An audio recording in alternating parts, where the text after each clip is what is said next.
Hello everyone and welcome to Michigan Bird Nerd on 13 Plus and the 13 on Your Side YouTube page. I'm your host Matt Gard and it is fall, y'all.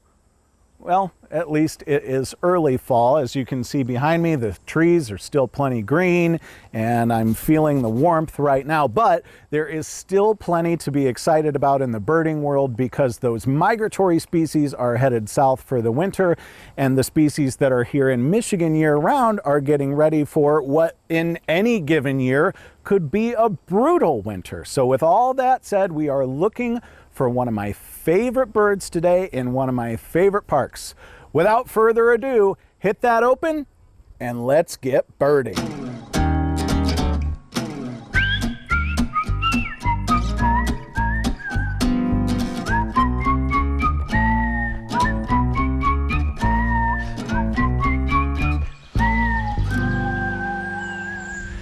Today we are at Huff Park. It is in the Creston neighborhood of Grand Rapids and it is one of the most popular parks in the city for both people and birds. I talked to my friend Spencer High from the Grand Rapids Audubon Club about what makes Huff Park such a great place to go looking for birds. Huff Park's great for birding because it is a wetland, and wetlands are host to a super wide variety of plant life, but because of all of those various forms of plant life, you get all of the insects that are taking all of that plant matter and turning it into protein, and all of, well, 90% of bird species raise their youngs entirely on insect diets, and so wetlands like this are excellent places to bird because there is a lot of shrubby habitat to both create nests that are safe and secluded from predators,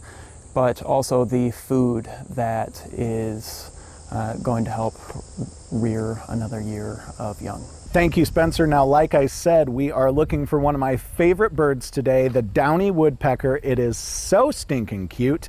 And here at Huff Park, they see people all day, every day, so they're not really intimidated by us. And you might get yourself an up-close and personal look into their everyday lives. First, let's identify them. The Downy Woodpecker is North America's smallest woodpecker at about 5 to 6 inches long. They are black and white with a striped body and face and spotted wings. Males have a red marking on the back of their heads, but females are just plain black and white throughout, still very beautiful. Now, it can be tricky to distinguish a Downy Woodpecker from this guy. This is the hairy woodpecker. There are a few ways that you can tell them apart. Hairy woodpeckers are slightly larger than Downies, but unless you're seeing a Downy and a hairy side by side, it can be really difficult to make a judgment based on size alone. So let's take a look at their beaks instead. You're going to notice that hairy woodpeckers have beaks that are about as long as their heads are wide, and proportionally, Downies have much smaller beaks. Another great way to tell them apart is that red mark I mentioned on the back of the male's heads. For Downy woodpeckers, it is all one piece, and for hairy woodpeckers, it is often split into two. Another way to tell these two species apart is to listen to their vocalizations. Now, both of these woodpeckers go peep, but unless you have like hypersensitive ears, I don't think you're going to hear much of a difference between the Downy woodpecker's peep and the hairy woodpecker's peep. So what I'm going to ask you to listen for is the difference in sound to their whinny. Now, Downy woodpeckers kind of descend in pitch as their whinny goes on.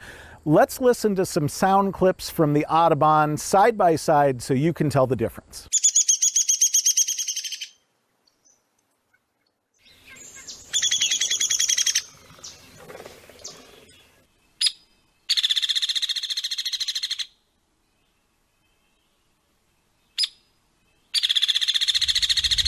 One more note on vocalizations. Woodpeckers are not songbirds, so they do not sing to mark their territory. Instead, they drum on trees. So in the springtime, you might hear that brrrr.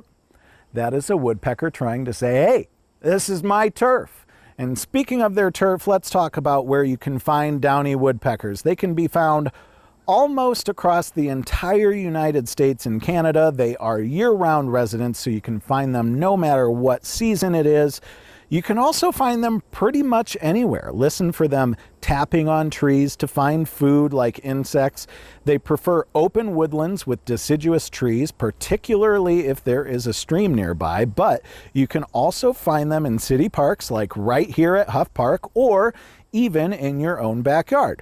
In wintertime, downy woodpeckers will often join mixed flocks with chickadees and nuthatches. The teamwork that happens inside those mixed flocks helps each species find food, and it means more eyeballs to be on the lookout for predators. So everybody in that equation wins, except for maybe the predators like the Cooper's hawk. Like a lot of birds, downy woodpeckers eat mostly insects, but about a quarter of their diet is made up of plant matter, so there are some ways that you can attract them to your backyard using food.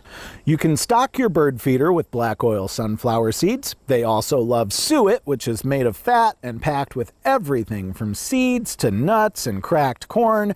You can also find suet especially designed for woodpeckers, and if you buy that, you can be sure they'll be chowing down all day long. If you have a dead tree in your backyard, you might just find a downy woodpecker trying to raise a brood of young inside that dead tree. Look for an entrance hole that's about an inch or an inch and a half wide.